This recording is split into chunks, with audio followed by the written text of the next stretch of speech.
Okay, kwa nini uombe? Kwa nini unapaswa kuomba? Nianze kusema kazi ya maombi ni kumuunganisha mtu wako wa ndani na Mungu wako. Kadri ambavyo mtu anajihimiza katika kuomba, ndio namna ya kumuhusisha ama kumuunganisha mtu wako wa ndani ama roho yako na maombi. Amina Mungu. Lugha kama hizi tukizizungumza hapa, watu wanaelewa haraka sana kwa sababu wanajua kile ambacho tunachokimaanisha. Lakini pia maombi ni namna ama maombi yatakufanya upate uongozi wa kimungu. Maombi yatakusaidia kupata uongozi wa kimungu. Kama umefika mahali fulani ambapo ni njia panda kwenye maisha yako, mahali ambapo ama wakati ambao kila mwanadamu huwa anaufikia, kila mtu aliyeko mahali hapa, kuna nyakati kwenye maisha yako umewahi kujikuta uko njia panda. Unajiuliza, nielekee kulia ama kushoto? Nielekee mbele ama nyuma? Nifanye nini? Unapofika kwenye eneo la kwamba haujui nini cha kufanya, nina ujasiri wa kukwambia maombi yatakupa kitu cha kufanya. Nikimaanisha ya kwamba wakati utajihusisha ama kumuhusisha Mungu na hicho kile ambacho kimekuwa kama swali, kama njia panda kwako, Mungu ataachilia majibu.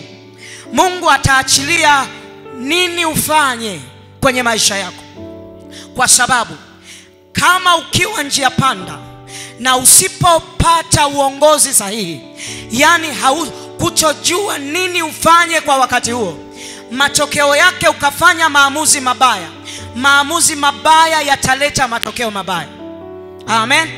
Watu wengi wanaopitia changamoto kubwa leo, ukiwauliza kuna siku hakuwahi kufanya maamuzi mazuri, hakuwahi kupata uongozi afanye nini alipokuwa kwenye wakati fulani ambao baadaye unaweza ukageuka.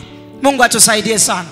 Kwa hiyo tukaona kwamba maombi ndiyo namna yetu ya kutusaidia kutoka njia panda, kutoka kwenye hali ya nifanye nini, nifanyeje, sijui cha kufanya.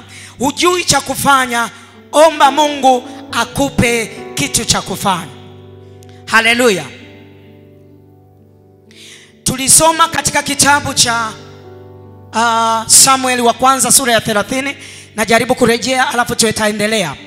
Utakutana na habari ya mtumishi wa Mungu Daudi, wakati ambapo amefika na jeshi lake kwenye mji unaoitwa Siklag. Amefika kwenye ule mji, wakakuta familia zao zimetekwa, kijiji kizima kimetekwa, wanyama, ng'ombe wazuri, mbuzi wametekwa, wamepelekwa mbali kabisa na adui zao. Walipofika kwenye ule mji, Biblia inasema watu wote wakaanza kulia. Kumbuka walikuwa ni wanajeshi, wametoka vitani, watu mashujaa, lakini hali walioikuta pale kwenye mji wao ikawa tofauti na walivyotarajia. Wakaanza kulia. Biblia inasema walilia kiwango ambacho hawakafika mahali ambapo hawawezi kulia tena. Jaribu kupiga picha, mtu amelia kiasi ambacho hawezi kutoa sauti, lakini maumivu bado yako moyoni. Ndio pointi ambayo watu hawa walifika. Inawezekana hata wewe kwenye maisha yako, kwenye huduma, kwenye uchumi, kwenye ndoa, umefika kwenye eneo kama hilo. Umefika kwenye sehemu kama hiyo, umelia kiasi ambacho machozi hayawezi kukusaidia tena. Biblia inasema baadaye wale watu wakakubaliana kwamba tumpige Daudi kwa mawe mpaka afe. Ukienda kusoma utakutana na hiyo habari. Siwezi kusoma maana ni ndefu. Wamekubaliana kwamba tuchukue mawe tumpige Daudi kwa mawe mpaka afe. Lakini Daudi, Biblia inasema, akajitia nguvu katika Bwana Mungu wake. Haleluya. mchana wa leo ninatamani ujitie nguvu katika Bwana Mungu wako. Kwa nini? Daudi alisema ni kweli watu wametekwa pamoja na wake zangu na ndugu zangu na watoto wangu, lakini yuko Bwana Mungu anayeweza kugeuza hali hii, akajitia nguvu. Nimwambie mtu mmoja hapa, haijalishi unapitia kitu gani, ongeza tena maombi, ongeza tena mifungo, ongeza tena mikesha. Bwana atakutoa kwenye hiyo njia panda. Kama unanielewa sema amina kubwa.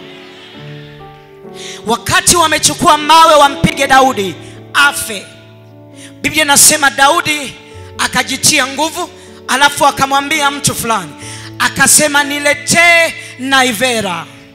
Haleluya, niletee naivera. Maana yake amejiandaa sasa kwenda mbele za Mungu kama kuhani, kwenda mbele za Mungu kama mwakilishi wa watu wengine, kwenda mbele za Mungu kulingana na ile hali ambayo imewakuta wao pamoja na yeye pamoja na wengine wote. Wengine wanawaza kumpiga Daudi, lakini Daudi anasema nileteeni naivera. Na Biblia inasema alafu akamwendea Bwana, akamuuliza Bwana, je, niwafuate? Nitawapata? Maana yake ni kwamba Daudi pamoja na kwamba yuko njia panda, hakuendelea kulia. Kuendelea kulia haitakusaidia. Kuendelea kunungunika haitakusaidia. Kuendelea kunungunikia wazazi walioshindwa kukusomesha haitakusaidia. Chukua naivera, nenda mbele za Bwana, peleka shida yako, peleka njia panda yako mbele za Mungu wako. Haleluya. Biblia inasema Daudi alipomuuliza Bwana, niwafuate? Je, nitawapata? Mungu akamwambia, nenda uwafuate, hakika utawapata. Alafu si utawapata tu, anasema utagawanya nyara. Maana yake utarejesha vile ulivyopoteza na utachukua nyara zao ama vitu vyao. Unaona kazi ya maombi jamani? Hakuwapata wale watu tu waliochukuliwa, lakini alichukua na mali nyingine, alichukua na mateka mengine kutoka kwao. Sikiza nikwambie, ichukulie changamoto yako kama mtaji. Amen. Changamoto yako isikutoe kwa Mungu. Changamoto yako ikufanye uongeze vitu vingi vya kiungu kwenye maisha yako. Sema amina. Lakini ajabu ni pale ambapo changamoto yako inakutenga na Mungu. Watu wenye akili, watu wanaompenda Mungu, changamoto inakuwa sababu ya kuwasogeza karibu na Mungu, sio kuwapeleka mbali na Mungu. Amen. Na kwa kufanya hivyo utapata uongozi wa kimungu. Hakuna mtu aliyewahi kuongozwa na Mungu alafu akapotea. Hakuna mtu aliyewahi kuongozwa na Mungu alafu akapata mabaya. Ukiongozwa na Mungu matokeo yatakuwa mazuri. Iwe fungu lako katika jina la Yesu. Nasema liwe fungu la mtu mmoja hapa katika jina la Yesu Kristo aliye hai. Amina. Haya, kwa nini uombe? Kwa sababu maombi yatasababisha upate hekima ya kimungu kwenye maisha yako. Maombi yatasababisha upate hekima ya kimungu kwenye maisha yako. Nimekuambia wakati tunaomba Mungu anatuongoza. Maana yake ni kwamba tunapata akili ya kushughulikia changamoto baada ya kujihusisha na maombi. Unataka Mungu akupe akili, hekima ya kushughulika na hicho unachokipitia, omba. Biblia inasema ya kwamba mtu wa kwenu amepungukiwa na hekima, aombe. Yakobo 1:5. Mtu wa kwenu amepungukiwa hekima na aombe, naye Mungu atampatia. Amina. Biblia inatuthibitishia kwamba kama unafika mahali haujui namna ya kushughulikia Ni kweli bahari ya Shamu ni kubwa, ni kweli hamna mtumbwi, ni kweli hamjui namna ya kuvuka, lakini msiogope, kwa sababu Mungu yeye anajua, anayo akili yake inayoweza kufanya njia mahali pasipokuwa na njia. Anayo akili yake inaweza kufanya jangwa likageuka vijito vya maji. Mungu akupe akili yake katika jina la Yesu Kristo. Nasema pokea akili ya kiungu katika jina la Yesu. Pokea hekima ya Mungu katika jina la Yesu Kristo aliye hai. Maana Biblia inasema ya kwamba aliyepungukiwa na hekima aombe. Mungu amefungua mlango, kile anataka omba. Haleluya. Unahitaji hekima.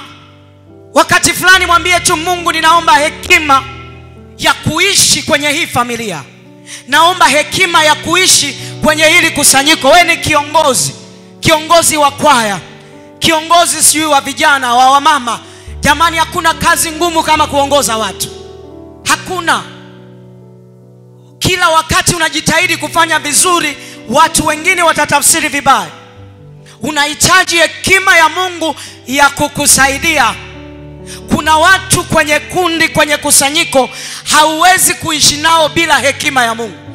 Na hili liwe ombi la lazima kwa viongozi mnaoongoza kundi. Mwambie Mungu, nipe hekima. Suleimani alijua hili, ndio maana alipoambiwa omba lolote nitakupatia. Unataka nikupatie nini? Suleimani akasema, Baba Mungu, nipe hekima. Hakuomba dhahabu, hakuomba magari, aliomba hekima, kwa sababu alijua nikiwa na hekima nitaweza kuingia na kutoka katikati ya watu hawa. Na Biblia inasema baada ya kumaliza kuomba, wakatokea wanawake wawili makahaba. Mmoja amelalia mtoto wake amekufa, mwingine mtoto wake mzima. Yule aliyelalia mtoto wake akafa, akamchukua mtoto wake aliyekufa, akaenda akamwekea mtoto wa yule aliyekuwa mzima. Akamchukua mzima akalala naye. Asubuhi inafika, Biblia inasema yule mwanamke alipomtazama sana, akagundua ya kwamba huyu sio mtoto wangu. Mtoto wangu ni yule aliye hai. Yeye wakati huo yuko kucheza naye tu, anacheza naye tu, anakabusubusu, anamwangalia sama, hapana, yule ndio wa kwangu, ila huyu aliyekufa ni wa huyu. Ugomvi ukaanza mpaka wakafika kwa mfalme.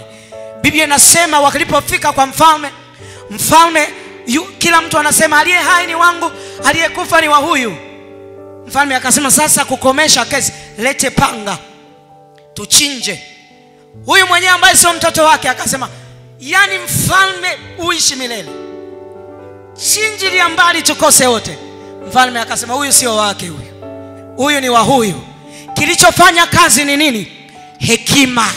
Mungu ampatie hekima mtu mmoja asubuhi ya leo katika jina la Yesu Kristo. Kwa hiyo maombi ni mahali ambapo tutapata hekima ya kuongoza